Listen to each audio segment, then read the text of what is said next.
19 of the fantasy basketball season already, and what a quick season it's been, no doubt about it. So 2 weeks left to most playoff start here for fantasy owners. And here's a few guards I looked at this week on the waiver wire. The first guy, Markelle Fultz, the Orlando Magic. So obviously Fultz, he's been out for a year and a half now with a torn ACL, but he's supposed to return in tonight's ball game, and we don't know how many minutes he's going to play right off the bat for Orlando, obviously. But I think he's going to play probably 15-20 minutes a game to start, and then over the next few weeks he'll work into shape. And obviously this Magic team, they're not going anywhere this season, but it's good to see Fultz back here for the last few weeks here of the regular season. And the last season for Fultz, before he went down, 12.9 points a game, 3.1 rebounds, 5.4 assists, 0.5 threes a game, and 39% from the field. So obviously he's got to work on his shot. And with the torn ACL, players can't do much the first few months of their rehab. So maybe he's been working on that shot, obviously. And we know he was the first pick overall a few seasons ago from the 76ers. But obviously that didn't pan out. Then he went to Orlando. He got a pretty good contract and played good basketball. And we'll see if he can help fantasy owners down the stretch here. So right now, Fultz, he's available in a widely amount of fantasy leagues at 85%. He's more of a deeper league ad this week. The second guard I look to pick up this week is Trey Mann of the OKC Thunder. So Trey Mann, he's come out of nowhere over the last few weeks. On the season here for Mann, 9 points a game, 2.3 rebounds, 1.2 assists, 1.4 threes a game, 38% from the field. But the last couple weeks here, he's getting playing time and he's making the most of it. 21.8 points a game, 4.3 rebounds, 3.8 assists, 2 steals a game, 2.8 threes, and 48% from the field. So he's put up some huge ball games, especially over the last 4. Here is Trey Mann. And right here, we know this Thunder team, they're young and rebuilding, and they want to see what they got for the future.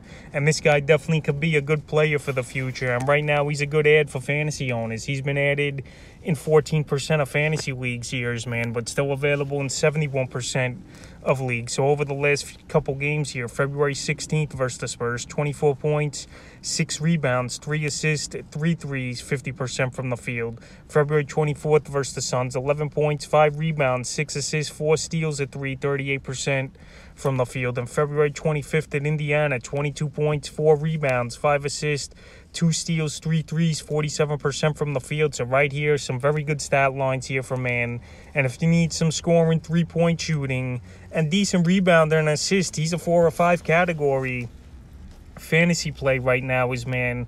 And there's no reason why this Thunder team is going to have him not play these 30-35 minutes a game like he has since the All-Star break concluded. So right now, he's one of the hotter pickups this week here on the fantasy wires, man. And you definitely should go out there and get him. Like I mentioned, he's going to help you in 4 or 5 categories. And down the stretch here, those are the type of players you want to get on your fantasy team. The next guard I looked at this week's Bruce Brown of the Brooklyn Nets. So the Nets here, a lot of injuries this season, no doubt about it.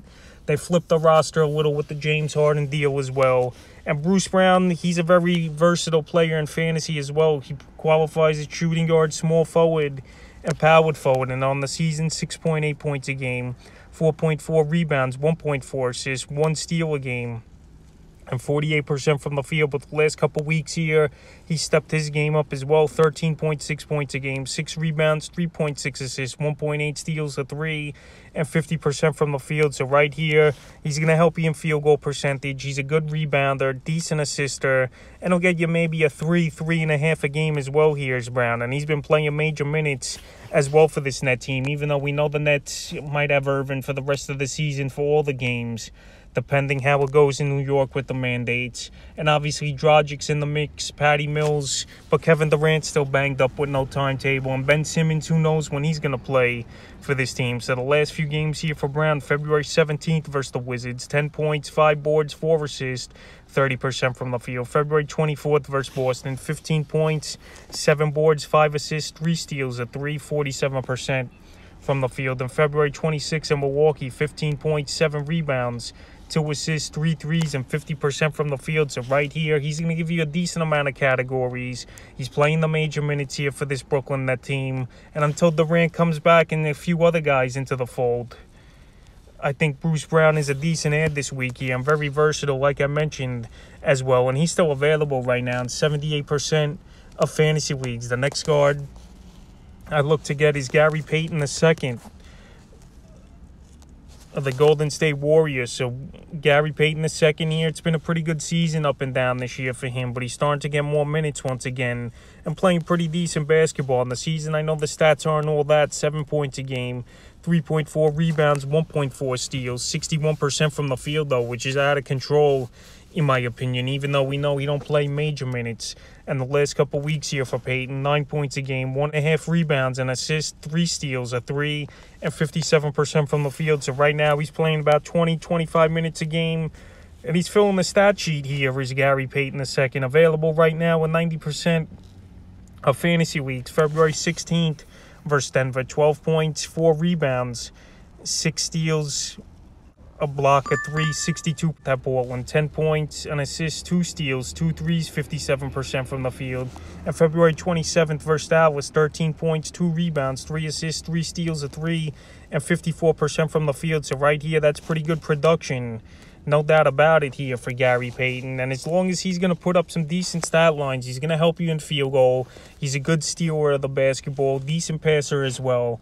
I know he's more of a deeper league Ed, but right now I definitely would go out there and give him the shot in the 5th and final guard I looked at this week on the Warriors. Lonnie Walker this week of the San Antonio Spurs. So Lonnie Walker, it's been an up and down season here for him, but the Spur team, we know they're in rebuild mode this season, and they traded a couple guys away at the deadline. So on the season here for Walker, 11.6 points a game, 2.6 rebounds, 2.2 assists, 1.4 threes a game, and 40% from the field here for Lonnie Walker. But the last couple weeks here, he's playing more minutes, and he's putting up the numbers. 20.8 points a game, 4.3 rebounds, 1.3 assists, 2.5 threes, and 50% from the field. So right now, Walker, he's available in 86% of fantasy leagues, and that's what you want to see here. A guy that's going to produce, get playing time, and score the basketball well, and that's exactly what he's been doing over the last 3 games. February 16th at OKC, 17 points, 5 boards, 2 assists, a block, 2 threes, 37% from the field. February 25th at Washington, 23 points,